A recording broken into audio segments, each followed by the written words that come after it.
Thank you. వందనాలు.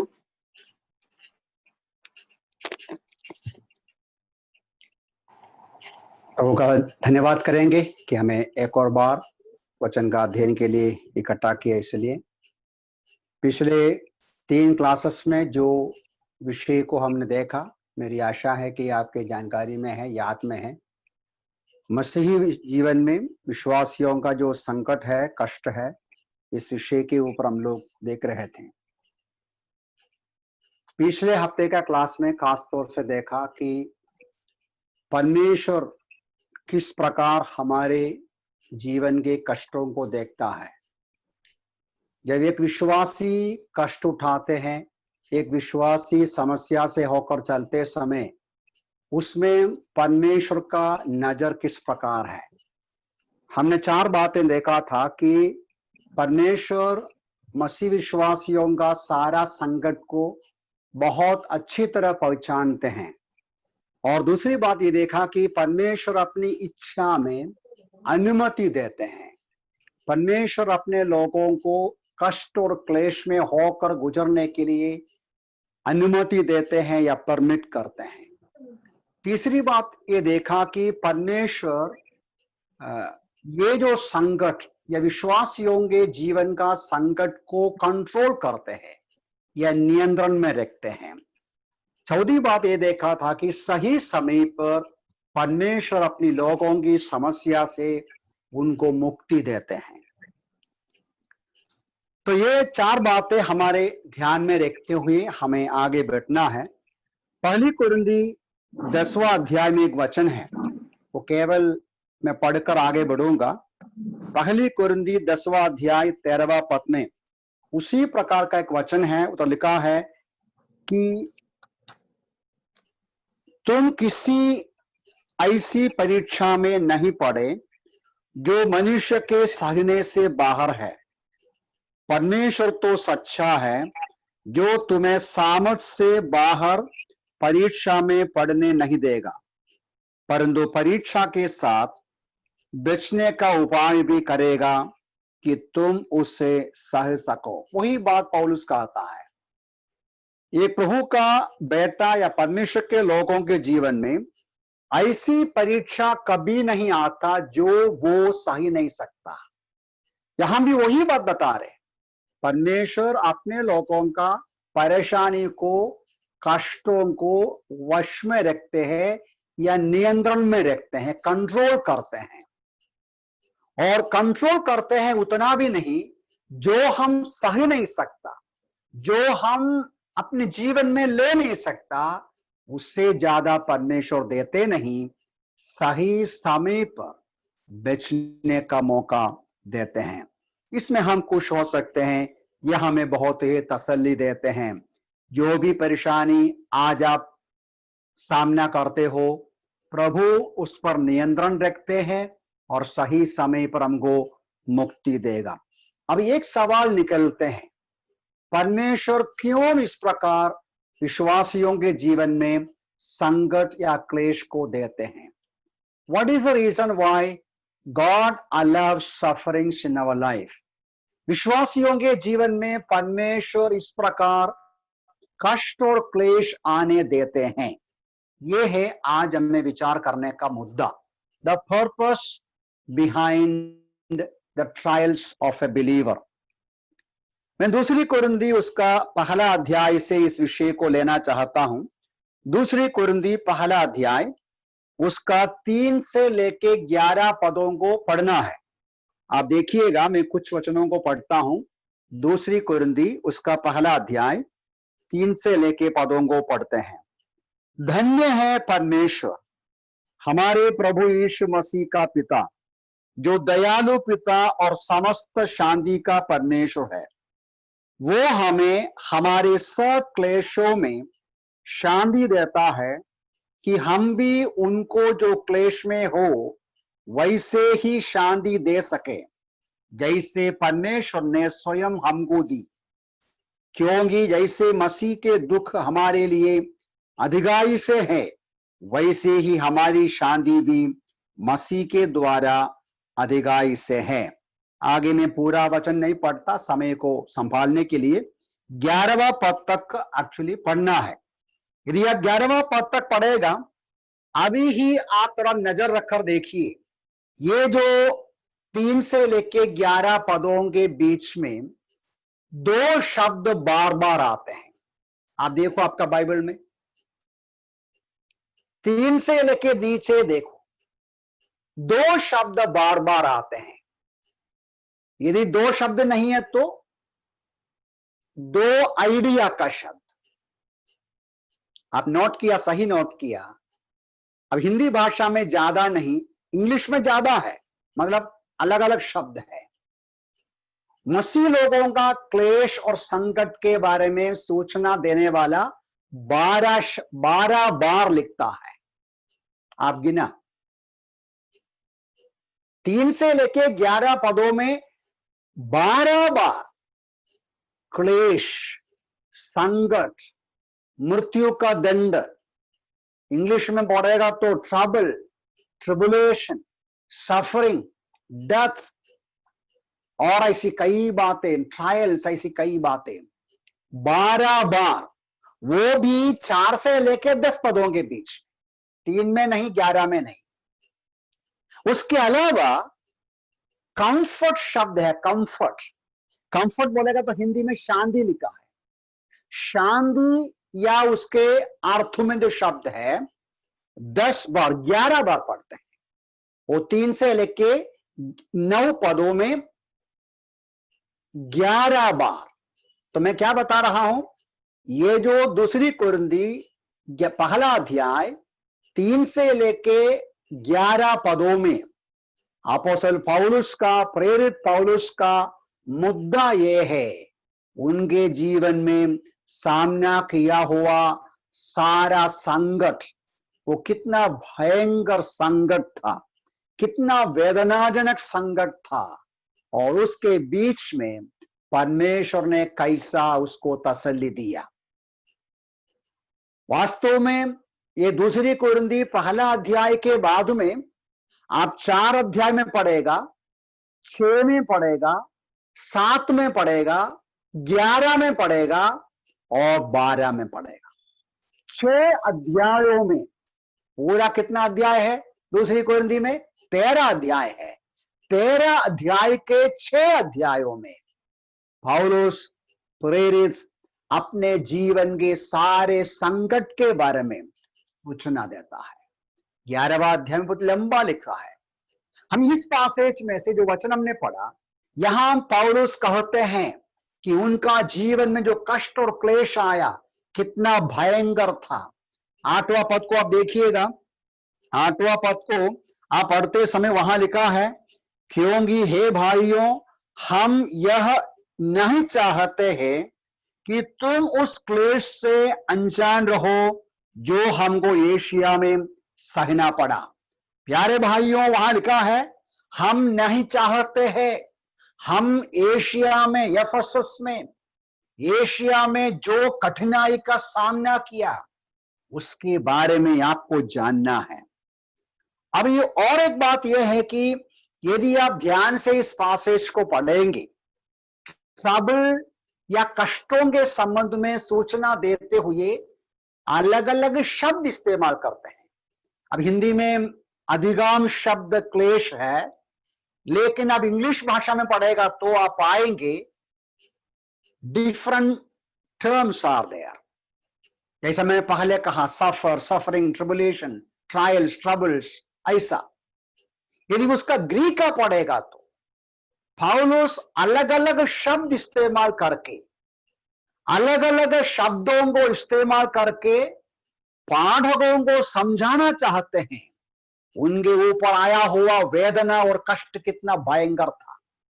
कुछ शब्द का अर्थ ऐसा है, क्रश करना।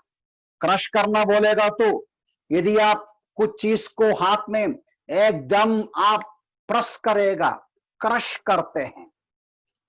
और दूसरा है हर जगह से प्रेस करना, चारों साइड से प्रेस करेगा तो जो चीज को प्रेस किया या क्रश किया वो क्या हालत हो जाएगा।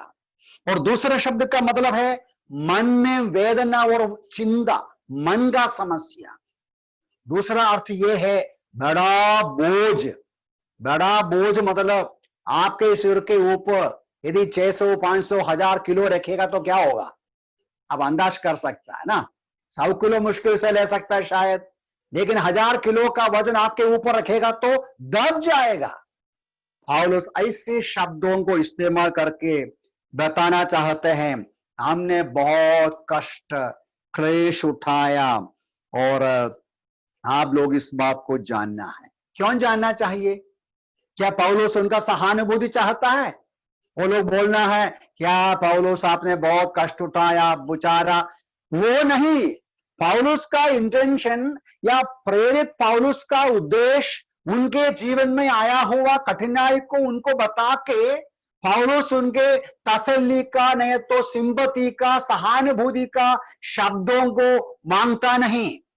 यदि ध्यान से पढ़ेगा तो हम समझ सकते हैं पौलुस पाठकों को बोलता है कष्ट और क्लेश का फायदा है। हमारे सारे कष्टों में, इतना भयंकर कष्ट में परमेश्वर ने हमको तसल्ली दिया, शांति दिया। और करीबन 6 बातें पौलुस यहां बताते हैं। संकट का परिणाम, विश्वासियों के जीवन में आने वाले कष्टों का उद्देश्य क्या है, the benefits, the purpose behind believers sufferings. मेरे पास समय ज्यादा नहीं, मुझे मालूम है, ये पूरा 6 इसलिए हम लेने का विचार नहीं करता, लेकिन धीरे धीरे जाएंगे, हम सीखने का प्रयास करेंगे। ठीक है, सबसे पहले पौलुस कहते हैं, यदि एक्चुअली वो बराबर इतना क्लियर लिखा नहीं, यह कष्ट और क्लेश का फायदा है, लेकिन हम वो समझ सकता है, हम वो नोट कर सकता है। अब देखिए 3 पद कैसा पढ़ते हैं, धन्य है परमेश्वर हमारे प्रभु यीशु मसीह का पिता, जो दयालु पिता और समस्त शांति का परमेश्वर है। आपने देखा परमेश्वर के बारे में दो शब्द लिखा गया है। पौलुस परमेश्वर पिता के संबंध में 2 खास बातें लिखते हैं। ये जो वर्ष 3 में और अब 9 में भी पढ़ेगा एक बात, वो भी मैं पढ़ता हूं आपके लिए, पूरा नहीं पढ़ेगा। 9वां पद का करीबन नीचे देखिएगा, हम अपने आप पर नहीं वरन परमेश्वर पर भरोसा रखें, जो मृतकों को जिला उठाता है। मृतकों को जिला उठाने वाला परमेश्वर। अभी आप देखिए, गॉड के बारे में, ईश्वर के बारे में पौलुस 3 महत्वपूर्ण बातें यहां बताता है। धन्यवाद करते हुए, परमेश्वर का प्रशंसा करते हुए बोलते हैं परमेश्वर पिता जो क्या है, क्या पढ़ा, दयालु पिता, फादर ऑफ मर्सीज और समस्त शांति का परमेश्वर, मृतकों को जिलाने वाला परमेश्वर। तो यहां से हमें सीखने का मुद्दा या पॉइंट यह है, इस प्रकार यहां से मैं ऐसा लेता हूं कि मसीही जीवन का, पौलुस का जीवन का कष्टों में, क्लेश के द्वारा उसने परमेश्वर को करीब से समझा, परमेश्वर के बारे में ज्यादा व्यक्तिगत रूप से सीख सका। दूसरे शब्दों में, ट्रायल्स टीच अस। परमेश्वर हमारे जीवन में कष्ट और क्लेश इसलिए देते हैं हम सीख जाएं, उसके बारे में सीखें, उसकी योजना को सीखें, उसकी सच्चाइयों का सीखें। तो यह है number 1, the first reason, the first purpose, पहला उद्देश्य। हमारे जीवन में परमेश्वर कष्ट आने देते हैं, कष्ट और क्लेश को अनुभव करते हुए हम सीखते हैं। पौलुस ने क्या सीखा? मैंने बताया परमेश्वर पिता के बारे में सीखा, परमेश्वर पिता दयालु पिता है, फादर ऑफ मर्सीज। क्या है फादर ऑफ मर्सीज मतलब? मैं 2 वचन पढ़ना चाहता हूं, आप निकालिएगा। मीखा का पुस्तक, मीखा का भविष्यवाणी, मीखा उसका 7वां अध्याय का 18 पद देखिए। मीखा 7वां अध्याय 18 पद। यहां भविष्यवक्ता कहते हैं, तेरे समान परमेश्वर कौन है जो अधर्म को क्षमा करता है और अपने निज भाग के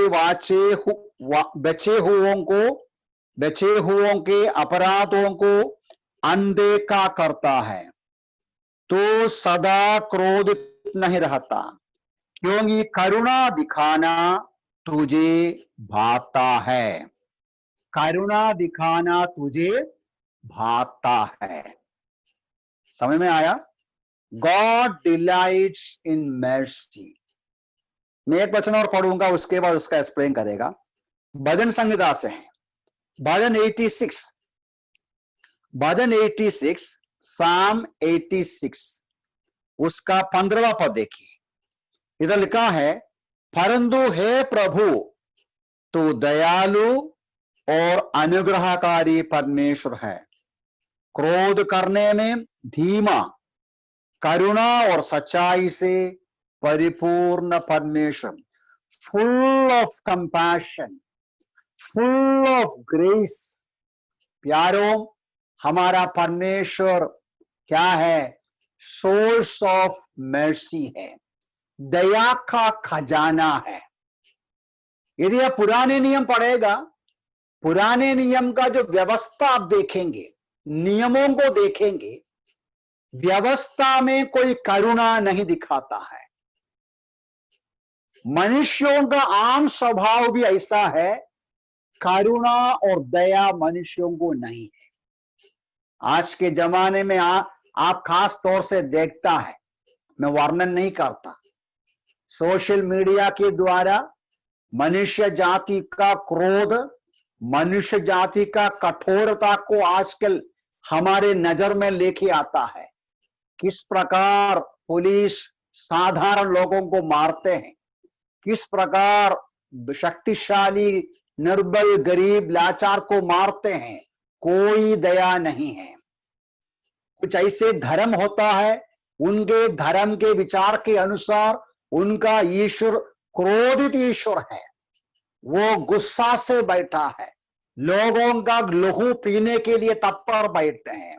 प्यारों, हम इस बात को अच्छी तरह समझना, या पौलुस समझा, हमारा परमेश्वर father of mercies, he is the source of mercy, दया का खजाना है, दया का कुंजी है, वो दया से परिपूर्ण है। उनका हृदय, हमारा परमेश्वर का हृदय करुणा और दया से भरपूर है।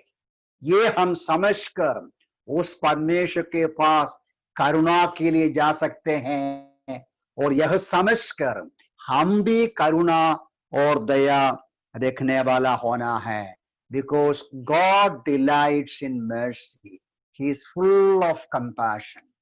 अपोस्टल पौलुस प्रेरित अपने अनुभव से सीखा, अपने कष्ट और क्लेश में प्रभु को करीब से समझा। प्रभु दयालु है। और दूसरी बात क्या बोलता है परमेश्वर श्री पौलुस? परमेश्वर समस्त शांति का परमेश्वर है, गॉड ऑफ ऑल कंफर्ट। क्या है गॉड ऑफ ऑल कंफर्ट मतलब?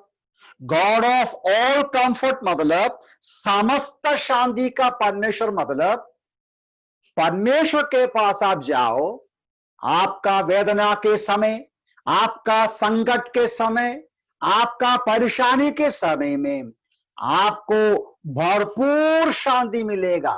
All comfort, enough comfort, plenty of comfort, भरपूर शांति, अधिकांश से शांति मिलेगा।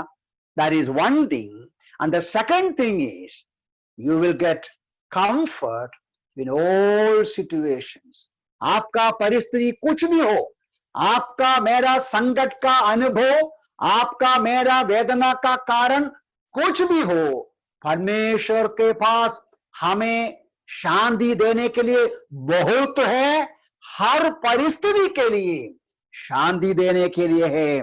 अपोस्तल पौल वो भी परमेश्वर के संबंध में अनुभव से पहचान लिया। वेदना और कष्ट के बीच में परमेश्वर दिया हुआ तसल्ली को अनुभव करके वो बोलता है, हमारा परमेश्वर अनुग्रह का परमेश्वर है, शांति का परमेश्वर है, कंफर्ट करने वाला परमेश्वर है। पुराने नियम में एक वचन है, मुझे बहुत अच्छा लगता है, यशायाह का पुस्तक में है। यशायाह का पुस्तक उसका 40वां अध्याय उसका पहला पद को आप देखिए। वहां परमेश्वर यहूदी लोगों को संदेश देता है। वो वचन देखिएगा, तुम्हारा परमेश्वर कहता है, मेरी प्रजा को शांति दो, शांति, कंफर्ट माय पीपल, कंफर्ट। यरूशलेम से शांति की बात कहो और उससे पुकार कर कहो कि तेरे युद्ध का दिन बीत गया, तेरा अधर्म दूर किया गया, यहोवा के हाथ से तू अपने सब पापों का दुना दंड पा चुका है। 40वां अध्याय बहुत इंटरेस्टिंग है। ये जो 40वां अध्याय से लेके यशायाह का पुस्तक में परमेश्वर बता रहा है, संदेश दे रहा है उन लोगों के लिए जो बाबुलोन के बिंदुआई में रहते हैं। कष्ट और क्लेश के बीच में हमारा परमेश्वर मदद नहीं करता, हमारा परमेश्वर हमें बचाता नहीं, ऐसा सोचकर दुख में रहने वाले वो जो यहूदियों को बता रहा है, तुमको शांति, मेरा लोगों को कंफर्ट करो, मेरा लोगों को तसल्ली दे दो, मेरा लोगों को तसल्ली की बातें सुनाओ, यरूशलेम के गलियों में उसको सुनाओ, तेरा परमेश्वर, बिहोल्ड योर गॉड, तेरा परमेश्वर आ गया, तुम्हारा लड़ाई समाप्त हो गया, युद्ध समाप्त हो गया, तेरे पापों के कारण 2 गुना दंड पाया, अभी तुमको शांति मिलो। वे सब वो जो यशायाह का पुस्तक में और भी परमेश्वर कहते हैं, हमारा परमेश्वर प्यारो शांति देने वाला परमेश्वर है, हमारा परमेश्वर तसल्ली देने वाला परमेश्वर है। यह अपोस्तल पौल अनुभव से सीखा है। हमारा मुद्दा भूलना नहीं, हमारा मुद्दा यह है, संकट और क्लेश विश्वासियों में क्यों आते हैं? इसलिए आते हैं कि हम सीख जाएं। क्या सीख जाएं? हमारा परमेश्वर के बारे में सीखे, उसका गुण को सीखे, उसका स्वभाव को सीखे, उसकी विशेषताओं को सीखे, उसका वचन को सीखे। पौलुस बोलता है, हमारा परमेश्वर तसल्ली देने वाला, शांति देने वाला परमेश्वर है। अब इंग्लिश भाषा में उधर का शब्द कंफर्ट है। अभी यदि आप अच्छी तरह इन वचनों को इंग्लिश भाषा में आप पढ़ते हैं, आपको पता है कंफर्ट शब्द उसका जो ग्रीक है पाराक्लेसिस।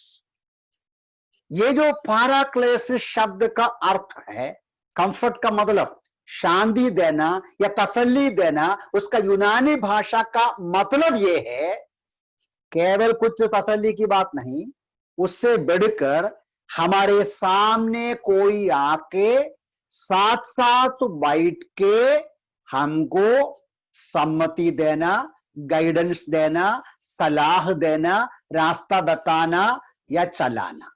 अब समझ में आया?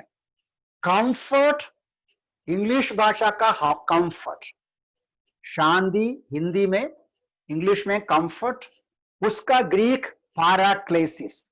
पाराक्लेसिस का मतलब किसी को अपने सामने बुलाकर, सामने खड़ा करके या कोई भी सामने आकर हमको गाइडेंस देते हैं, हमको समझाता है, हमको तसल्ली की बातें सुनाता है, हमें सजेशन देता है, हमें समझाता है। इसके लिए ये शब्द का सिमिलर शब्द मतलब रिलेटेड शब्द है पाराक्लेटोस। ये पाराक्लेटोस शब्द पवित्र आत्मा के लिए इस्तेमाल किया। आपको मालूम है जॉन 14 में 26 में, अनदर कंफर्टर, शांति देने वाला को मैं भेजूंगा, ये शब्द है, शब्द यही है पैराक्लेटोस, मतलब तुम्हारे साथ रहकर तुम्हें तसल्ली देने के लिए, समझाने के लिए। और यही शब्द या पैराक्लेटोस यीशु मसीह के लिए इस्तेमाल किया। कहां इस्तेमाल किया? पहला यूहन्ना 2 अध्याय 1 पद में। उधर क्या लिखा है? बच्चों, पाप नहीं करना, और पाप करेगा तो हमारे लिए एक वकील है, हेल्पर है। वहां यही शब्द है जो पिता परमेश्वर के दाहिने हाथ पर है, जो हमारे लिए बीच में करते हैं। अब देखिए, इंटरेस्टिंग है, तसल्ली दे। पौलुस यहां बोला हमारा परमेश्वर गॉड ऑफ ऑल कंफर्ट, समस्त शांति का परमेश्वर है।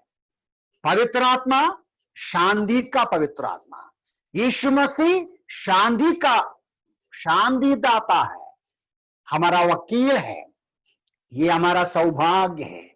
परमेश्वर के पास हमारे लिए बहुत तसल्ली और शांति है। वो शांति यीशु मसीह के द्वारा पवित्र आत्मा परमेश्वर का वचन को इस्तेमाल करके हमारे हृदय में अप्लाई करता है।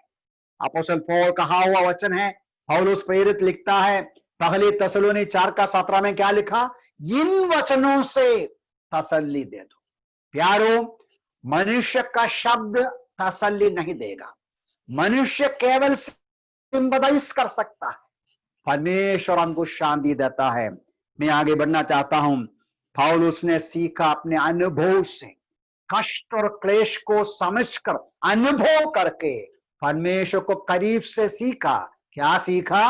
समस्त शांति का परमेश्वर और दया का परमेश्वर, दया का पिता, दया का पिता। एक और बात, जैसा मैंने कहा 9वां पद में पौलुस बोलते हैं हमने अनुभव किया। क्या अनुभव किया? मृतकों को जिलाने वाला परमेश्वर। ये सच्चाई कैसा समझा? आप फिर से देखिए वो 8वां पद और 9वां पद देखिएगा। आप अपना बाइबल देखो, 2 कुरिन्थी उसका 1 अध्याय आप देखिए, ध्यान से देखिएगा। क्योंकि हे भाइयों, हम यह नहीं चाहते कि तुम उस क्लेश से अनजान रहो जो हमको एशिया में सहना पड़ा।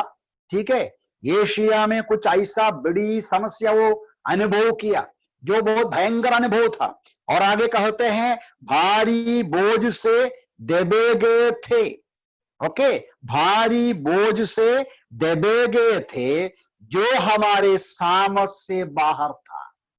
हम सह नहीं सकता था, हम बलहीन हो गया। और नीचे लिखता है बाहर था, यहां तक कि हम जीवन की आशा भी छोड़ बैठे थे। पौलुस ने सोचा इधर ही मर जाएगा। पौलुस ने सोचा आगे हम नहीं जिएगा, हम जीवित नहीं रहेगा। और बोलता है 9वां पद, वास्तव में हमें ऐसा लगा जैसे कि हम पर मृत्यु दंड की आज्ञा हो चुकी है, जिससे कि हम अपने आप पर नहीं वरन परमेश्वर पर भरोसा रखें जो मृतकों को जिला उठाता है। उनका जीवन में इतना क्लेश आया, निर्बल हो गया, वो बलहीन साबित हो गया। बोला बस मरना है, मृत्यु ही हमारे सामने है।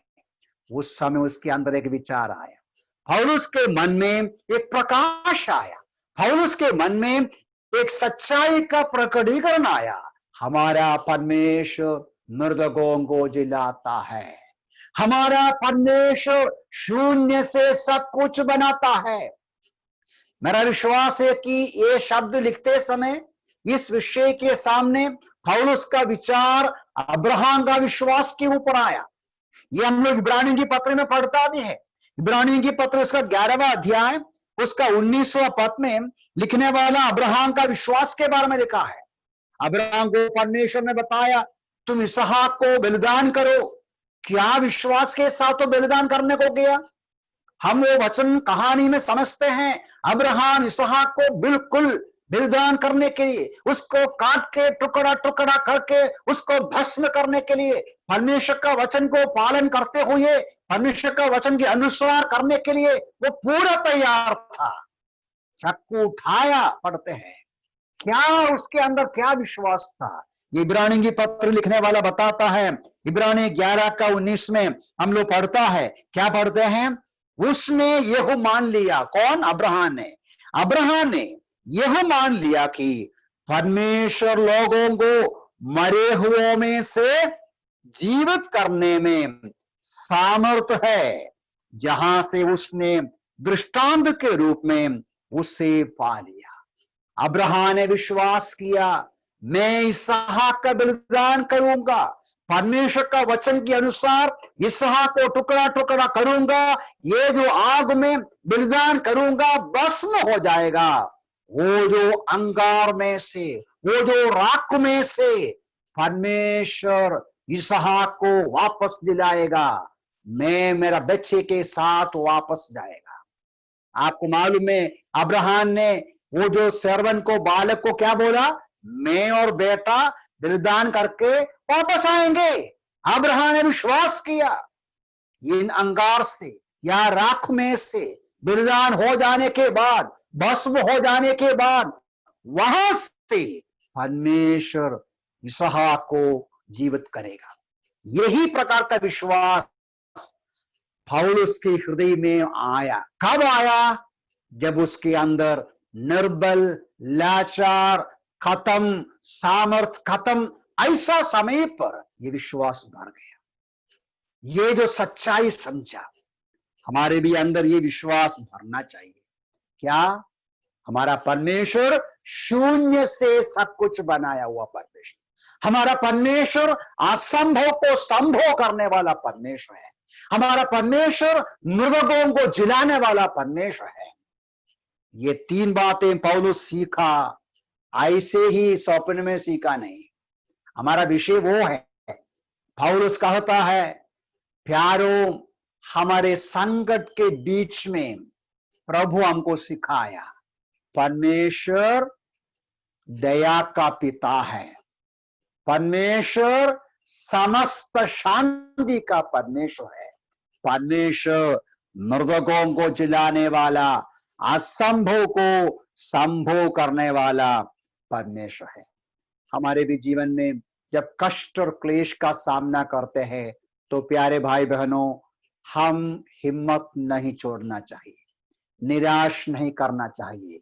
ये वचनों के आधार पर प्रभु हमको सिखाना चाहते हैं, प्रभु हमको अपने करीब लेना चाहते हैं, प्रभु हमको अपने बारे में और ज्यादा प्रकटीकरण करके देना चाहते हैं।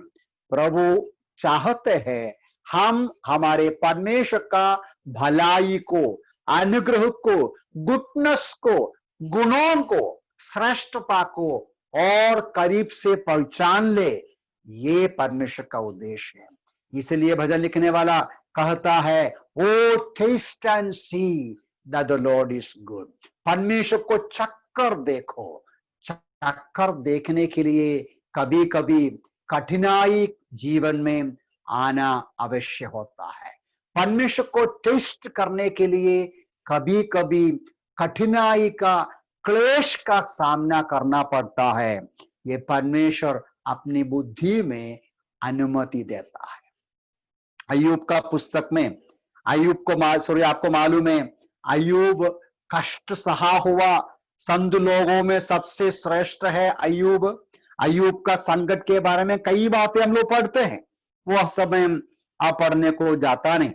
अय्यूब का पुस्तक उसका 34 का 32 देखिए, मतलब अय्यूब का पुस्तक 34वां अध्याय उसका 32वां पद को देखिएगा। अय्यूब उसका 34वां अध्याय उसका 32वां पद, मतलब ऐसा पढ़ते हैं। वास्तव में ये एलीहू का शब्द है, मैं पढ़ता हूं तो भी, जो मैं नहीं देखता तू मुझे सिखा, यदि मैंने अधर्म किया है। एक्चुअली 31 भी पढ़ना चाहिए, तभी ही समझ में आएगा। क्या किसी ने कभी परमेश्वर से कहा है, मैंने दंड भुगत लिया है? ठीक है, उसके साथ पढ़ना है, जो मैं नहीं देखता तो मुझे सिखाओ। अभी इसका बैकग्राउंड आप जानते हैं, अय्यूब का कठिनाई है, क्लेश है, बहुत सारी परेशानी है, उसे मैं वर्णन नहीं करता अभी। ये 3 दोस्त लोग उनको तसल्ली देने को आते हैं, और तसल्ली देने के लिए आने के समय वो बहुत भाषण सुनाते हैं। वो जो भाषण में अय्यूब भी सुनाता है, वो भाषण के बीच में एलीहू एक सच्चाई बोला। वो एक सच्चाई है एक्चुअली। क्या है? जब परमेश्वर का ओर से कष्ट का सामना करते समय हमें क्या बोलना चाहिए? प्रभु जी, आपने जो कष्ट दिया मैं लेता हूं, मुझे सिखाओ, मैं जो नहीं समझता मुझे सिखाओ। लेकिन अय्यूब उनका शब्दों को पसंद नहीं किया। वो अलग बात है, बाद में मैं बताऊंगा या देखेंगे शायद। लेकिन अब आगे आइएगा, जब 38 से लेके पढ़ेंगे, 38 से लेके, परमेश्वर स्वयं अय्यूब को सुनाया, कई सवाल किया, उसका परिणाम है 42। अब आइए अय्यूब का पुस्तक, उसका 42 5वां पद को देखिए। उधर क्या लिखा है? एक्चुअली 2 से लेके पढ़ना है, 6 तक पढ़ना है, लेकिन हमारे सामने समय कम है। 2 पद ऐसा लिखा है, मैं जानता हूं कि तू सब कुछ कर सकता है। पौलुस ने जो बोला वही, मैं जानता हूं परमेश्वर पिता तू सब कुछ कर सकता है, तेरी कोई युक्ति विफल नहीं जा सकती। 5वां पद देखो, मैंने तेरे विषय में कान से सुना था, अब मेरी आंखें तुझे देखती है, तुझे देखती है। 6 पद भी, इसलिए अब मैं पछताता हूं, तथा धूली और राख में पछताता हूं। 2 और 5 पद में एकदम साफ तरीके से अय्यूब कहते हैं, अब मैं जानता हूं, अब मैं जानता हूं, मैं पहले नहीं जानता था, पहले मैं सुना था, अब मैं आंखों से देखा, अनुभव से देखा। परमेश्वर आप महान हैं, आप कुछ भी कर सकते हैं। अय्यूब निर्दोष था, निष्कलंक था, बहुत ही अच्छा धर्मी व्यक्ति था, लेकिन ये वचन हमें समझाता है, और मैं पछताता हूं, मैं धूली और राख में पछताता हूं। आई अबहॉर माई सेल्फ नाउ। क्यों? मुझे मालूम नहीं था। अय्यूब का बड़ी कठिनाई, अय्यूब का बड़ी संगत में अय्यूब ने और कुछ बातें सीखा। प्यारे भाई बहनों, हमको नहीं मालूम परमेश्वर हमको क्या सिखाना चाहते हैं। कभी कभी हमको लगेगा हम बहुत अच्छे हैं, वो तो स्वाभाविक है, सबको ऐसा लगता है। आप और मैं स्वाभाविक रूप में सोचता है मैं बहुत अच्छा हूं, मैं बहुत धर्मी हूं, मेरे समान और कोई नहीं, मैं बहुत भक्त हूं, मैं बहुत संत हूं, मैं बहुत धार्मिकता पर रहता हूं। हमारे विचार में आ सकता है। कभी कभी परमेश्वर हमको कठिनाई का रास्ता से जब भेजेगा, वेदना और परेशानी का रास्ता से भेजेगा, वो किस प्रकार है वो प्रभु ही जानते हैं। शरीर की परेशानी होगा, बाहर से होगा, पड़ोसी से होगा, अपनों से होगा, मानसिक समस्या होगा, अपमान होगा, निंदा होगा, हमको नहीं मालूम, कुछ भी हो सकता है। लेकिन एक उद्देश्य, कई उद्देश्य है, वो एक वन ऑफ द पर्पसेस ये है, हमको प्रभु सिखाना चाहता है, अय्यूब के समान सीखना है। तो हमें क्या करना चाहिए? कौन सा भी प्रकार का कष्ट का सामना करें, हमें प्रभु से पूछना है, प्रभु जी आप मुझे क्या सिखाना चाहता है? प्रभु जी आप मुझे क्या सिखाने का विचार करते? देखो, हम सीखना है, प्रभु सिखाने को चाहता है, हमें सीखना चाहिए, हम प्रभु के कदमों में आना चाहिए, हम प्रभु के नजदीक आना चाहिए, प्रभु का वचन को खोलना चाहिए, प्रार्थना करना चाहिए, प्रभु से पूछना चाहिए, प्रभु आप क्या सिखाना चाहते हैं? परमेश्वर का वचन का पेजेस को ढूंढना चाहिए। भजन संहिता से भी मैं वचन पढ़ता हूं, भजन 119 में भजन संहिता लिखने वाला बताता है। आप देखिएगा भजन संहिता 119 उसका 71, भजन संहिता भजन 119 का 71 देखिए। इधर ऐसा पढ़ते हैं, भजन संहिता लिखने वाला कहते हैं, मुझ पर जो क्लेश आया वो मेरे लिए भला ही हुआ। देखो, अनुभव से लिखने वाला बोलता है, सामिष्ट भजन संहिता लिखने वाला, मुझ पर जो क्लेश आया वो मेरे लिए भला हो गया। क्यों? आगे का वचन में, मैं तेरी विधियों को सीख सकूं, मैं तेरी विधियों को सीख सकूं। उसका 67 भी देखिए, ऊपर का पद 67, पीड़ित होने से पहले मैं भटक गया था। पीड़ित होने के पहले या संकट और क्लेश के रास्ते पर आने के पहले मेरा जीवन गलत रास्ता पर था, मैं उल्टा गया था। अब मैं तेरे वचन को मानता हूं। देखिए, भजन संहिता लिखने वाला अपना वचन में अनुभव से कहता है। अय्यूब का अनुभव हमने पढ़ा, पौलुस का अनुभव हमने पढ़ा, क्लेश और संकट में सबक सीखा, वचन सीखा, प्रभु के बारे में सीखा, मेरे बारे में सीखा, मेरे बारे में प्रभु का योजना सीखा। अब यहां भजन लिखने वाला बोलता है, मैं क्लेश जीवन में आने के पहले गलत रास्ता पर गया था और अब अच्छा हो गया, मेरा जीवन में क्लेश और परेशानी आया, मैं परमेश्वर का वचन को सीख पाया। पिछले 3 महीनों से परमेश्वर हमको सिखा रहे। आपने क्या सीखा? मेरे प्यारे भाई बहन, ये बात हम बार बार कहते हैं, बार बार विचार करना है। कोरोना वायरस, कोरोना का समस्या संसार भर पे जो आया है, परमेश्वर के अनुमति से आया है। क्या विश्वास करते हैं? करना चाहिए, क्योंकि हम प्रभु को विश्वास करते हैं। हमारा परमेश्वर जीवित है, हमारा परमेश्वर सर्वाधिकारी है, हमारा परमेश्वर सब कुछ अपने वश में, नियंत्रण में रखता है। हमारा परमेश्वर सिंहासन पर विराजमान है, अपनी इच्छा से सब कुछ होते हैं। संसार भर का ये समस्या परमेश्वर के अनुमति से हुआ है। एक बात ये हो सकता है, हमको सिखाना, मुझे सिखाना। पिछले 3 महीना से क्या सीख लिया हमने? बहुत सारे संत लोग इन दिनों में जरूर जाता वचन पढ़ते हैं, जाता प्रार्थना करते हैं, जाता परमेश्वर की इच्छा को ढूंढते हैं। बहुत अच्छी बात है, ये बड़ी आशीष होगा।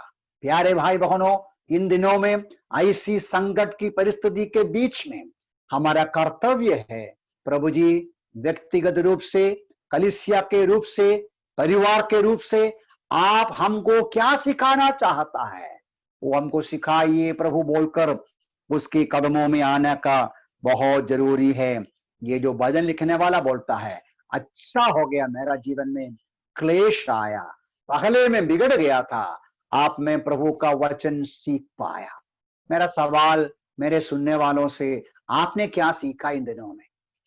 परमेश्वर से क्या सीखा? मैं आगे बढ़ता हूं और भी हमें आगे जाना है। यशायाह का पुस्तक में एक और वचन है, यशायाह का पुस्तक उसका 26वां अध्याय देखिए, यशायाह 26 उसका 9वां पद। यशायाह का पुस्तक 9वां अध्याय उसका 26वां पुस्तक 26वां अध्याय उसका 9वां पद।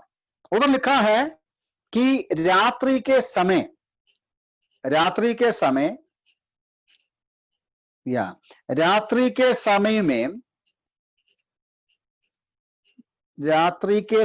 में जी से तेरी लालसा करता हूं, निश्चय ही मेरी अंतरात्मा तुझे यत्न से ढूंढती है।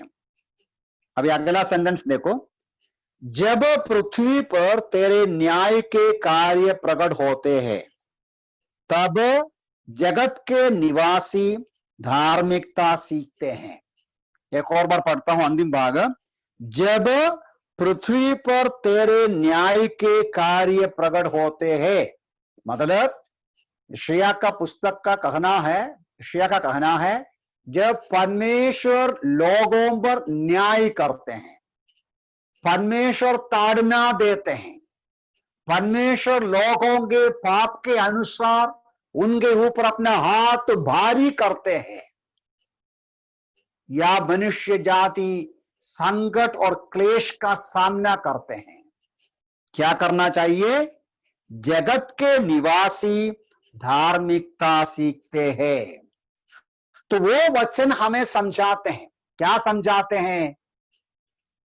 कष्ट और क्लेश मेरे जीवन में आते समय मुझे सीखना है। ठीक है, ये वचन क्या बोलता है? कष्ट और क्लेश दूसरे के जीवन में आया तो भी मुझे सीखना है। अब समझ में आया? दूसरों के जीवन में कष्ट और क्लेश आते हैं, उससे मुझे भी सीखना है। वो है उस वचन का मतलब। और भी एक वचन पढ़िए, सभोपदेशक, सभोपदेशक उसका 7वां अध्याय 2 पद लिखेगा। सभोपदेशक मतलब एक्लीसियास्टिस 7वां अध्याय का 2 पद। सुलेमान कहते हैं, उत्सव मनाने वाले के घर जाने की अपेक्षा शोक मनाने वाले के घर जाना अधिक अच्छा है। उत्सव मनाने वाले के घर पे जाने से अच्छा है शोक मनाने वाले के घर पे जाना। मतलब किसी के घर पे बर्थडे है, वहां जाने से बढ़कर किसी के घर पे कोई मर गया, शोकित है, वहां जाना अच्छा है। क्यों? उसको तसल्ली देने के लिए नहीं। यहां नीचे क्या लिखा है, इंटरेस्टिंग है। सुलेमान का बुद्धि अब देखिए क्या लिखा है, क्योंकि प्रत्येक मनुष्य का अंत यही है और जीवित मनुष्य इस पर मन लगाकर विचार करेगा। शोकित घर में क्यों जाना चाहिए? दुख से भरा हुआ एक घर में आपको क्यों जाना है? उसको तसल्ली देना बुरी बात नहीं, अच्छी बात है। लेकिन सुलेमान बोलता है सबसे बढ़कर आप उधर जाएंगे, आप उस मृत्यु को देखेंगे, मुर्दे को देखेंगे, आपके अंतःकरण में विचार आना है, जिंदगी ये है, मुझे भी मरना है, सबक सीखना है। तो ये भी वही यशायाह का पुस्तक का जैसा वचन है। क्या है? कष्ट और क्लेश परमेश्वर लोगों के जीवन में, अपने लोगों के जीवन में देते हैं। सबसे बड़ा लक्ष्य अपने लोगों को सिखाना है, आपको सिखाना, मुझे सिखाना। मेरा जीवन का कष्ट मुझे सिखाने के लिए है और मेरा जीवन का कष्ट शायद दूसरों को भी सिखाने के लिए है। जैसा आज मैं थोड़ी देर पहले बताया, आज का जो परिस्थिति कितना भयानक है मेरे प्यारे भाई बहन। लाखों लोग मर गया। हमारे देश में महाराष्ट्र में कितना लाख बीमार है, कितना मर गया है, कितना लोग हमारे आजू बाजू में हम मृत्यु का शैडो में सचमुच में रहते हैं। हमारे नजर के सामने हम जो मृत्यु का स्मेल हम ले रहे, मृत्यु को हम देख रहा है। इस अवसर पर सबक सीखना है। दुख की बात है, वर्तमान काल में जो हम जैसा समाचार हमको चारों तरफ से जो मिलते हैं, हमारे समाज में जो हो रहा है, हमारे देश में जो हो रहा है, मनुष्य इतना भयंकर परिणाम, इतना भयंकर वेदना के बीच में भी आपस की लड़ाई को कम नहीं किया, क्रोध को कम नहीं किया, गंदा जिंदगी को कम नहीं किया, झूठापन का जिंदगी को कम नहीं किया, सुधरा नहीं, सबक नहीं सीखा। ऐसा हम आम लोगों में देखता है, आम लोग ऐसा है। लेकिन आप और मैं विश्वासी सीखना है इन दिनों में। मुझे लगता है मेरा समय इधर समाप्त होता है। हम एक ही विषय देखा। मैं एक और बात का सूचना देके बंद करूंगा, उसको हम आगे बाद में ज्यादा देखेंगे। अपोस्तल पौल ये जो कुरिन्थियों की पत्री में मैंने बताया 6 बातें कम से कम कहते हैं, 6 डिफरेंट बेनिफिट्स ऑफ सफरिंग। पहली बात हमने देखा, कष्ट और क्लेश हमको सिखाता है। God allows sufferings in our life to teach us, सबक सिखाने के लिए, प्रभु के बारे में, अपने बारे में, प्रभु की योजनाएं, प्रभु की सच्चाइयां, ये सब सिखाने के लिए हमें सीखना है। दूसरी बात का एक सूचना दूंगा और मैं जल्दी बंद करूंगा, वो ये है 4 पद को देखिए।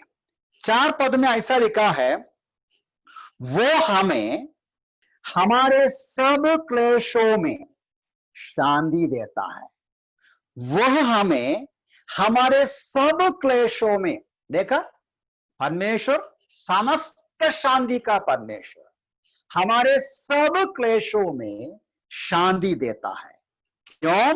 कि हम भी उनको जो क्लेश में हो वैसे ही शांति दे सके कि जैसे परमेश्वर ने स्वयं हमको शांति दिया है। अब देखा, यहां से अब क्या सीखते हैं?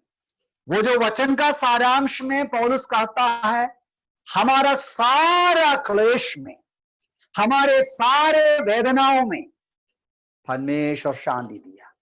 वो हमारे सामने आया, वो हमें तसल्ली दिया, वो हमें आश्वासन दिया। वो हम प्रभु का धन्यवाद करना चाहिए। मैं आपको फिर से कहता हूं, मेरे प्यारे भाई बहन, आप बीमार हो या और वेदना हो, आर्थिक समस्या हो, संकट हो, क्लेश हो, कोई भी प्रकार का संकट हो, परमेश्वर का वचन हमें समझाते हैं, हमें जरूर तसल्ली देगा, शांति देगा, आपका समस्या कुछ भी हो। तो पौल बोलते हैं, हमको परमेश्वर शांति दिया। क्यों शांति दिया? हम शांति पाए और शांति पाकर हम दूसरों को शांति दे, है ना? जो कष्ट में है, जो क्लेश में है, उनको शांति दे सकें। ये बहुत अच्छी बात है। तो यहां से आप क्या मुद्दा ले सकता है? ये ब्रॉडली बोल सकते हैं, परमेश्वर हमारे जीवन में कष्ट और क्लेश इसलिए देते हैं कि हम तसल्ली पाए और तसल्ली पाकर हम दूसरों को तसल्ली दें। दूसरे शब्दों में, हम और इफेक्टिव कंफर्टर्स बने। हम दूसरों को तसल्ली देने वाला होना चाहिए, दूसरों को परेशानी देने वाला होना नहीं चाहिए। अय्यूब का पुस्तक में हमने पढ़ा, इंटरेस्टिंग बात है, मेरे ख्याल से हम पढ़ेंगे 2 वचन अय्यूब का, उसका 16 का 2 देखिए। एक्चुअली सचमुच में अय्यूब का पुस्तक, उसका 16वां अध्याय, उसका 2 पद में आप देखिए, उधर एक पद है, मैंने अय्यूब का पुस्तक, उधर लिखा है कि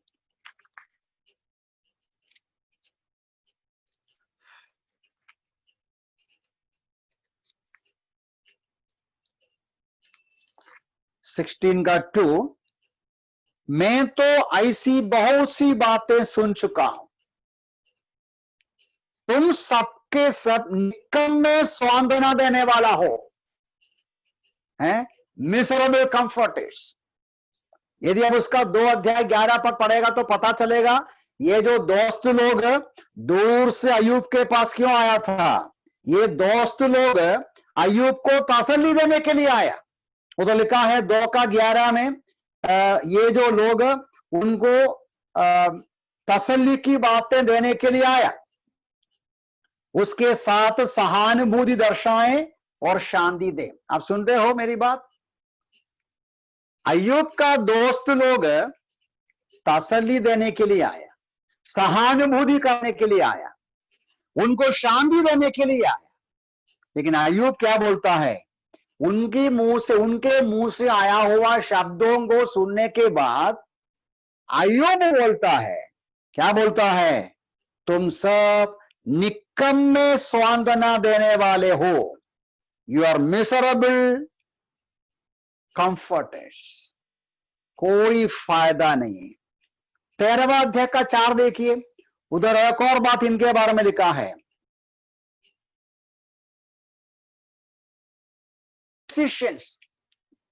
अभी मैं ज्यादा वर्णन नहीं करता उन पदों के ऊपर।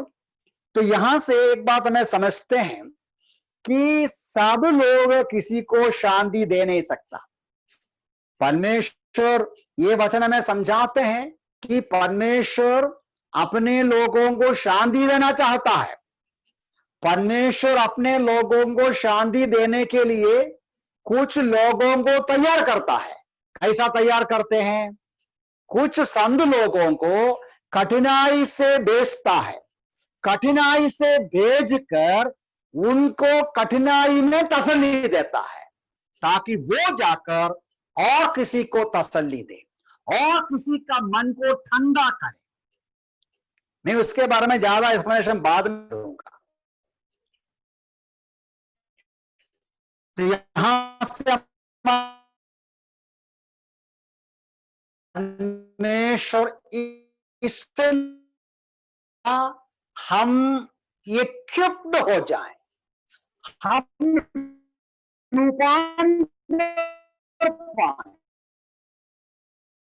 तैयार हो जाएं दूसरों का सेवा करने के लिए।